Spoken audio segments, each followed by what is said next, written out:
A horrific family tragedy sets 16-year-old Jacob journeying to a remote island off the coast of Wales, where he discovers the crumbling ruins of Miss Peregrine's Home for Peculiar Children. Miss Peregrine's Home for Peculiar Children by Ransom. Prologue. I had just come to accept that my life would be ordinary when extraordinary things began to happen. The first of these came as a terrible shock, and like anything that changes you forever, split my life into halves, before and after. Like many of extraordinary things to come, it involved my grandfather, Abraham Portman. Growing up, Grandpa Portman was the most fascinating person I knew. He had lived in an orphanage, fought in wars, crossed oceans by steamship and deserts on horseback, performed in circuses, knew everything about guns and self-defense and surviving in the wilderness, and spoke at least 3 languages that weren't English. It all seemed unfathomably exotic to a kid who'd never left Florida, and I begged him to regale me with stories whenever I saw him. He always obliged, telling them like secrets that could be entrusted only to me. When I was 6, I decided that my only chance of having a life half as exciting as Grandpa Portman's was to become an explorer. He encouraged me by spending afternoons at my side hunched over maps of the world, plotting imaginary expeditions with trails of red pushpins, and telling me about the fantastic places I would discover one day. At home I made my ambitions known by parading around with a cardboard tube held to my eye, shouting "Land ho!" and "Prepare a landing party," until my parents shooed me outside. I think they worried that my grandfather would infect me with some incurable dreaminess, from which I'd never recover, that these fantasies were somehow inoculating me against more practical ambitions. So one day my mother sat me down and explained that I couldn't become an explorer because everything in the world had already been discovered. I'd been born in the wrong century, and I felt cheated. I felt even more cheated when I realized that most of Grandpa Portman's best stories couldn't possibly be true. The tallest tales were always about his childhood, like how he was born in Poland, but at 12 had been shipped off to a children's home in Wales. When I would ask why he had to leave his parents, his answer was always the same: because the monsters were after him. Poland was simply rotten with them, he said. What kind of monsters? I'd ask, wide-eyed. It became a sort of routine. Awful hunched-over ones with rotting skin and black eyes, he'd say, and they walked like this, and he'd shamble after me like an old-time movie monster until I ran away laughing. Every time he described them, he'd toss in some lurid new detail. They stank like putrefying trash. They were invisible except for their shadows. A pack of squirming tentacles lurked inside their mouths and could whip out in an instant and pull you into their powerful jaws. It wasn't long before I had trouble falling asleep, my hyperactive imagination transforming the hiss of tires on wet pavement into labored breathing just outside my window, or shadows under the door into twisting gray-black tentacles. I was scared of the monsters, but thrilled to imagine my grandfather battling them and surviving to tell the tale. More fantastic still were his stories about life in the Welsh Children's Home. It was an enchanted place, he said, designed to keep kids safe from the monsters, on an island where the sun shined every day and nobody ever got sick or died. Everyone lived together in a big house that was protected by a wise old bird, or so the story went. As I got older, though, I began to have doubts. What kind of bird? I asked one afternoon at age 7, eyeing him skeptically across the card table where he was letting me win at Monopoly. A big hawk who smoked a pipe, he said. You must think I'm pretty dumb, Grandpa.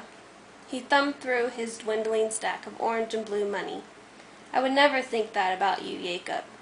I knew I'd offended him because the Polish accent he could never quite shake had come out of hiding, so that would became vood and think became sink.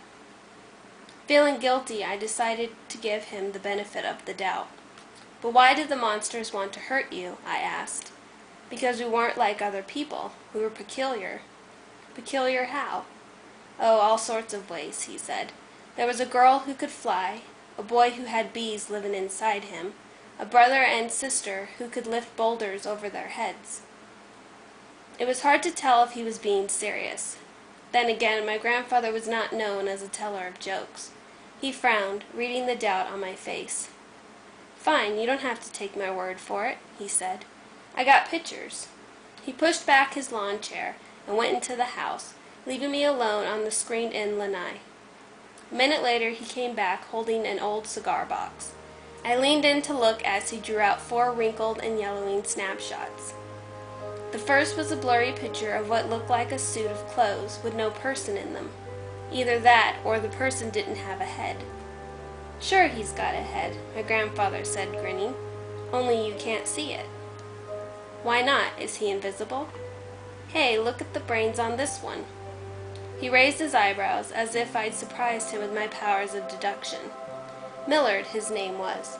Funny kid. Sometimes he'd say, "Hey, Abe, I know what you did today." And he'd tell you where you'd been, what you had to eat, if you picked your nose when you thought nobody was looking.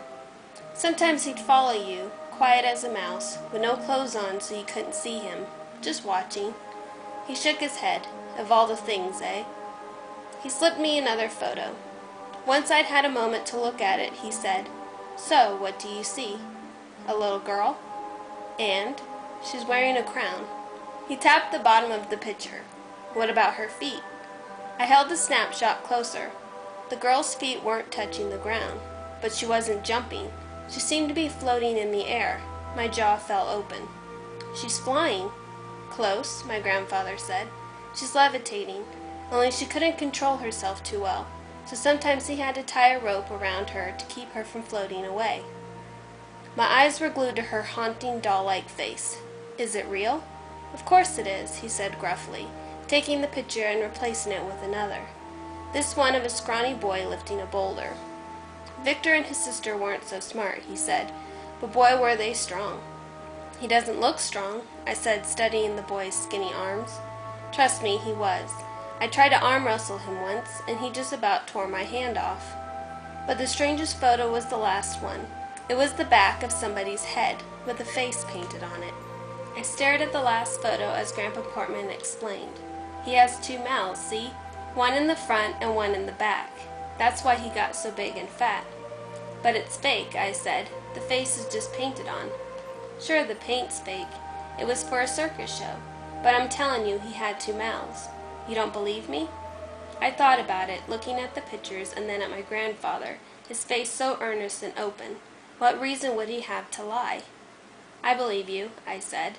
And I really did believe him, for a few years at least, though mostly because I wanted to, like other kids my age wanted to believe in Santa Claus.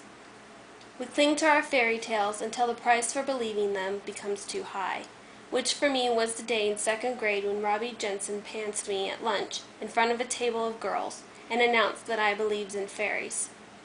It was just desserts, I suppose, for repeating my grandfather's stories at school, but in those humiliating seconds I foresaw the moniker Fairy Boy trailing me for years, and rightly or not, I resented him for it. Grandpa Portman picked me up from school that afternoon, as he often did when both my parents were working. I climbed into the passenger seat of his old Pontiac and declared that I didn't believe in his fairy stories anymore. "What fairy stories?" he said, peering at me over his glasses. "You know, the stories. About the kids and the monsters." He seemed confused. "Who said anything about fairies?" I told him that a made-up story and a fairy tale were the same thing, and that fairy tales were for pants wetting babies, and that I knew his photos and stories were fakes. I expected him to get mad or put up a fight, but instead he just said okay, and threw the Pontiac into drive. With a stab of his foot on the accelerator, we lurched away from the curb, and that was the end of it. I guess he'd seen it coming. I had to grow out of them eventually. But he dropped the whole thing so quickly, it left me feeling like I'd been lied to. I couldn't understand why he'd made up all that stuff, tricked me into believing that extraordinary things were possible when they weren't. It wasn't until a few years later that my dad explained it to me. Grandpa had told him some of the same stories when he was a kid, and they weren't lies exactly, but exaggerated versions of the truth, because the story of Grandpa Portman's childhood wasn't a fairy tale at all. It was a horror story. My grandfather was the only member of his family to escape Poland before the Second World War broke out. He was 12 years old when his parents sent him into the arms of strangers, putting their youngest son on a train to Britain with nothing more than a suitcase and the clothes on his back. It was a one-way ticket. He never saw his mother or father again, or his older brothers, his cousins, his aunts, and uncles.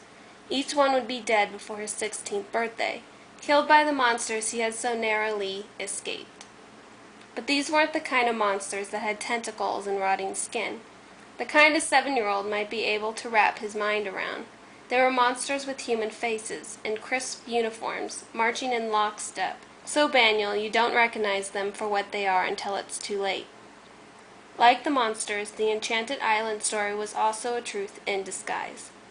Compared to the horrors of mainland Europe, the children's home that had taken in my grandfather must have seemed like a paradise, and so in his stories it had become one, a safe haven of endless summers and guardian angels and magical children, who couldn't really fly or turn invisible or lift boulders, of course. The peculiarity for which they'd been hunted was simply their Jewishness.